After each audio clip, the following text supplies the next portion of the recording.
Okay, good morning. I'm from the University of Glasgow. Clearly it always looks like that, when it's blue and sunny. So this is a non-technical repository. It's not a rant, it's not a rave, it's also not a sermon or a eulogy. Let there be, and I apologize for the pun, let there be light, building a repository brand. So I wanted to just talk a little bit about the evolution of our repository and our brand. It's 2016's 400th anniversary of Shakespeare's death. Shakespeare, did he know about repositories? But anyway, what's in a name? That which we call a rose by any other name would smell as sweet. Okay, so I'm going to heretically say, since this is an Open Repositories Conference, and I'm currently chair of the Open Repositories Conference, Open Repository is not a great word when you're out advocating and you are talking here in the echo chamber. It's great, it's really helpful, but for us it's not. I'm not pitching myself to be Joan of Arc here, but I can be heretical and say this is not, this is not where we want to go out and we talk about that. So one of the things I really want to sort of talk about is how we really sort of try to move away from that and try to look at how we could build a sort of a brand, building it around the services that we provide and so on. Neil Jacobson just kind of recently done a nice reminder piece for discussion, looking back at what is a repository, and I think for us it is more than tin or platform. Okay, so we're more than Campbell soup, we are more than platform 9 3/4. It's about a sort of holistic approach. I think for us, our enlightened service, the key word there isn't actually enlightened, it's service. Okay? So it is about being able to, and I think it was really struck by the earlier talks, about committing to staff, providing that support, because staff are at the heart of Enlighten. Okay? The tin is really important, and the platform that we give them is really, really important, but they're in the front line. They're the people that actually make it all happen. They're the people that have to work with the software. They're the people that come and tell us how we make it, how we can make it better or not, and they are just a critical component of that. So our Enlighten brand as well, this is our brand framework at the University of Glasgow. So at the moment again, our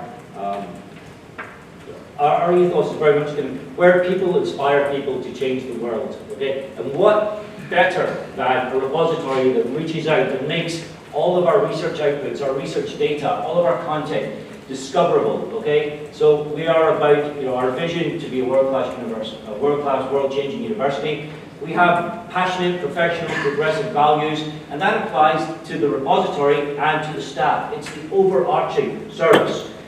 So the choice of a name, the choice of branding is really, really important as well when we move from project to service, as well as trying to work out how to maintain the maintenance and so on.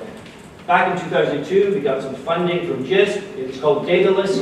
Nobody could pronounce Daedalus. That was not a great name after the project. We came up with Enlighten. Why did we come up with Enlighten? Well, we're Scottish. The Scottish Enlightenment period in the 18th century characterized by an outpouring of intellectual and scientific accomplishments. It was pithy, it was memorable, it sort of reflects the values, the brand. Our university was founded in 1451. We have alumni like Adam Smith, the economist, and it is about sort of reaching out and providing that. The other nice thing is over the years, not having a name like Glasgow Repository Service, which nobody wants to type into Google, okay? Just having the word Enlighten, okay? People slap that into the repository, into Google, and it comes up. There is a teeth whitening firm, which is, now we managed to beat the teeth whitening firm for the top of the Google rankings. They're Enlighten Smiles, which is what we like to give our users when we deposit things. Because we also know that so much of our traffic comes from Google. We work in that broader ecosystem. And we do all of these things. I'm not going to talk about all of them because I've only got 2.5 minutes left.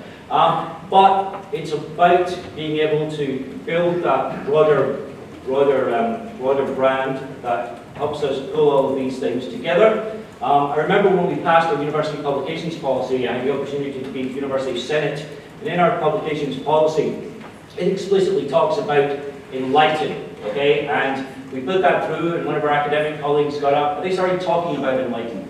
And I got a little frisson. It was really exciting. We had arrived, okay? So, in last year, we sort of rebooted So enlightened sort of became synonymous just with publications. So we're not content just with publications. It's now a platform for publications, for theses, for research data, for an overarching search service.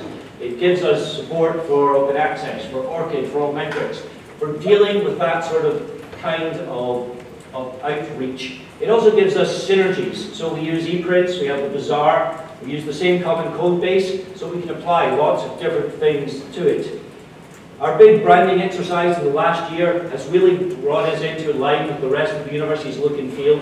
A lot of our access comes through staff profiles, and those profiles were really jarring when you went to the sort of retro look of an ePrints repository. So it's been rebranded. This is what they all look like. They all look terribly synonymous. If you notice quickly, the colors are slightly subtle. We've got a bit more branding work to do there. So yeah, they're all good with that. But the really important thing about the branding was responsive design as well. Okay, so we need to make the repository open and available and cross-platform so that people are using it on their phones, people are using it on their tablets and so on. So we had a plugin designed from ePrints, and then we spun that out into all of our different repositories. So, Hakuna Matata. This is sort of the circle of repository branding. We started out with our notion that we would be an overarching service, and I would like to, at the moment, pay credit to Caltech's CODA. That was a great inspiration in the early days. It was a sort of overarching service, and the reason we've done this sort of circle is that we're now back to being an overarching service. It has become, more than publications, more than research data. It is about the staff. It is about all the services that we can deliver, all of these elements, about Altmetrics, about ORCID and Impact. And it gives us a clear suite of services to build strong brand. And we'll leave the slides available for you after the conference. Thank you so much for your time.